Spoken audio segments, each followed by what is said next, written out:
Sebanyak 10 napi Lapas Kerobokan Jumat dini hari dipindahkan ke Lapas Nusa Kambangan. Mereka merupakan terpidana yang terlibat kasus kejahatan terorganisir dan narkotika.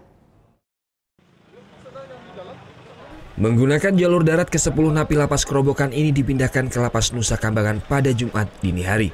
Rencana sebelumnya jumlah napi yang dipindahkan 12 orang. Namun karena pertimbangan masa tahanan 2 napi tersebut akan segera berakhir, sehingga hanya 10 napi yang dipindahkan. Ke-10 napi tersebut diantaranya merupakan anggota dari 3 ormas besar di Bali, sementara 5 sisanya merupakan napi asing, termasuk 2 diantaranya narapidana yang beberapa waktu lalu kabur dari Lapas Kerobokan. Mereka merupakan terpidana kasus pencucian uang, kasus narkotika dan pembunuhan berencana yang divonis di atas 5 tahun penjara.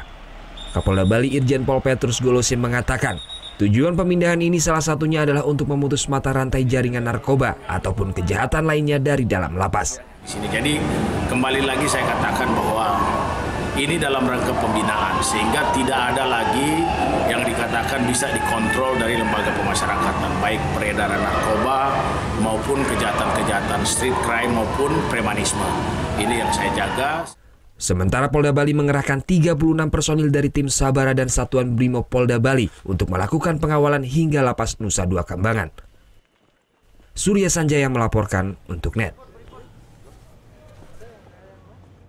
Thank you.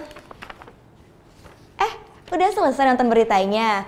Jangan pergi dulu dong. Subscribe dulu dan nonton tayangan lainnya di sini. Subscribe, nonton lagi. Subscribe, nonton lagi.